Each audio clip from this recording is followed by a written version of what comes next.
प्रकृति और मनुष्य के बीच बहुत ही गहरा संबंध होता है और दोनों एक दूसरे के पूरक भी हैं।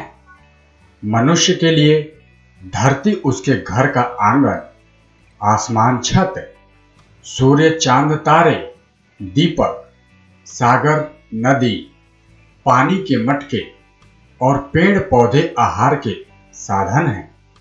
इतना ही नहीं, मनुष्य के लिए प्रकृति से अच्छा गुरु और कोई भी नहीं हो सकता है। आज तक मनुष्य ने जो कुछ भी हासिल किया है वो सब प्रकृति से ही सीख करके हासिल किया है। न्यूटन जैसे महान वैज्ञानिकों को गुरुत्वाकर्षण सहित कई पाठ प्रकृति ने सिखाए हैं, तो वहीं कवियों ने प्रकृति के सानिध्य में रहकर एक से बढ़कर एक कविताएं लिखी हैं। इसी तरह आम आदमी ने प्रकृति के तमाम गुणों को समझकर अपने जीवन में सकारात्मक बदलाव किए हैं। दरअसल प्रकृति हमें कई सारे महत्वपूर्ण पाठ को पढ़ाती है, जैसे पतझड़ का मतलब पेड़ का अंत नहीं है। इस पाठ को जिस व्यक्ति ने अपने जीवन में आत्मसात कर लिया, उसे असफलता से कभी भी डर नहीं लगा है। ऐसे व्यक्ति अपनी हर असफलता के बाद विचलित हुए बगैर नए सिरे से सफलता पाने की कोशिश करते रहते हैं। वो तब ऐसा करते हैं जब तक सफलता उन्हें मिल नहीं जाती है। इसी तरह से फलों से लदे लेकिन नीचे की ओर झुके हुए पेड़ हमें सफलता और प्रसिद्धि मिलने या संपन्न होने के बावजूद विनम्र और शालीन बने रहना सिखाते हैं। जबकि सबसे महत्वपूर्ण बात तो यह है कि प्रकृति में हर किसी का अपना एक अलग ही महत्व है। एक छोटा सा कीड़ा भी प्रकृति के लिए उपयोगी है, जबकि मत्स्य पुराण में एक वृक्ष को 100 पुत्रों के बराबर बताया गया है। इसी वजह से हमारे यहाँ वृक्ष को पूजने की सनातन परंपरा भी रही है। हम आपको बता दें कि पुराणों में कहा गया है कि जो मनुष्य नए वृक्ष लगाता है वो स्वर्ग में उतने ही सालों तक फलता फूलता है जितने सालों तक उसके लगाए हुए वृक्ष फलते फूलते हैं। प्रकृति की सबसे बड़ी खासियत यह है कि वो अपनी चीजों का उपभोग खुद नहीं करती है। जैसे नदी अपना जल खुद नहीं पीती है, पेड़ अपने फल खुद नहीं खाते हैं, फूल अपनी खुशबू पूरे वातावरण में फैला देते हैं। इसका मतलब यह हुआ कि प्रकृति किसी के साथ भी भेदभाव या पक्षपात नहीं करती है। लेकिन मनुष्य जब प्रकृति से बिना वजह खिलवाड़ करता है तब उसे गुस्सा आता है, जिसे वो समय समय पर सूखा, बाढ़, सैलाब, तूफान के रूप में व्यक्त करते हुए मनुष्य को सचेत भी करती है। और ऐसा ही कुदरत का रौद्र रूप देखने को मिल रहा है आजकल केरल में। जी हां, हम आपको बता दें कि केरल में कुदरत ने ऐसा तांडव मचाया हुआ है कि लाखों लोग भयभीत हैं। दुनिया में बांग्लादेश के बाद भारत दूसरा ऐसा देश है जहां बाढ़ से सबसे ज्यादा लोग मारे जाते हैं। इस समय केरल में जो भी हालात हैं वो एकमात्र बाढ़ के कारण है।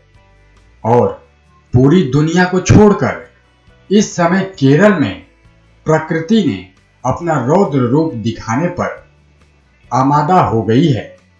और पानी और हवा के तूफान के आगे भला किसकी चली है। कोई नहीं है जो कि कुदरत के कहर को रोक सका है। किसकी हिमाकत है कि वो हवा की तेज गति के आगे टिक सके। आपको बता दें कि केरल में भारी बारिश और बाढ़ से जीवन अस्त व्यस्त हो गया है। मूसलाधार बारिश और बाढ़ ने भयंकर तबाही मचा रखी है। वहां के हालात बहुत ही बदतर हो गए हैं। इस बार की बारिश और बाढ़ ने 100 साल का रिकॉर्ड भी तोड़ दिया है। सूबे के कई हिस्से पूरी तरह से जलमग्न हो गए हैं। पानी को बाहर निकालने के लिए 80 डैम खोल दिए गए हैं। भारी बारिश और बाढ़ से बीते 9 दिनों में लगभग 324 लोगों की जान भी जा चुकी है और 2,23,139 लोग लगभग घर से बेघर भी हो गए हैं। इन लोगों ने 1500 से ज्यादा राहत कैंपों में शरण ले रखी है। आपकी जानकारी के लिए बता दें कि ये जानकारी केरल सीएमओ की ओर से दी गई है। आपदा ने इस प्राकृतिक छटा वाले राज्य को झकझोर करके रख दिया है। इसके चलते इसका पर्यटन उद्योग बर्बाद हो गया है।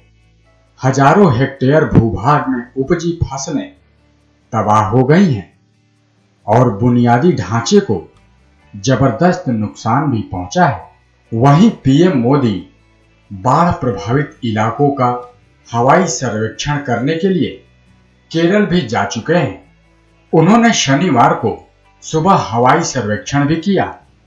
इससे पहले मूसलाधार बारिश और बाढ़ के चलते कोच्चि एयरपोर्ट तक में पानी भर गया है, जिसके चलते इसको शनिवार तक के लिए बंद कर दिया गया था। विमानों का संचालन पूरी तरह से रोक दिया गया है।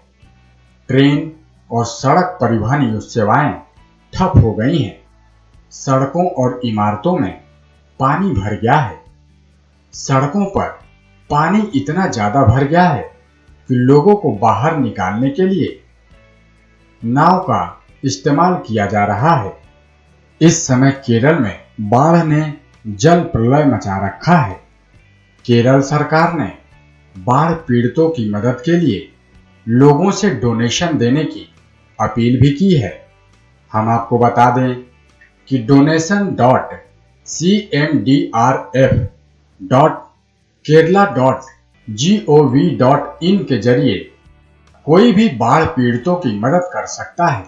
जी हां दर्शकों, हम आपको एक बार फिर से बता दें कि donation.cmdrf.kerala.gov.in के जरिए कोई भी बाढ़ पीड़ितों की मदद कर सकता है। शुक्रवार को दिल्ली के मुख्यमंत्री अरविंद केजरीवाल, पंजाब के मुख्यमंत्री कैप्टन अमरिंदर सिंह और आंध्र प्रदेश के मुख्यमंत्री चंद्रबाबू नायडू ने केरल को 10-10 करोड़ रुपए की मदद देने का ऐलान भी किया है। तेलंगाना के सीएम के चंद्रशेखर ने भी 25 करोड़ रुपए की मदद देने का ऐलान किया है।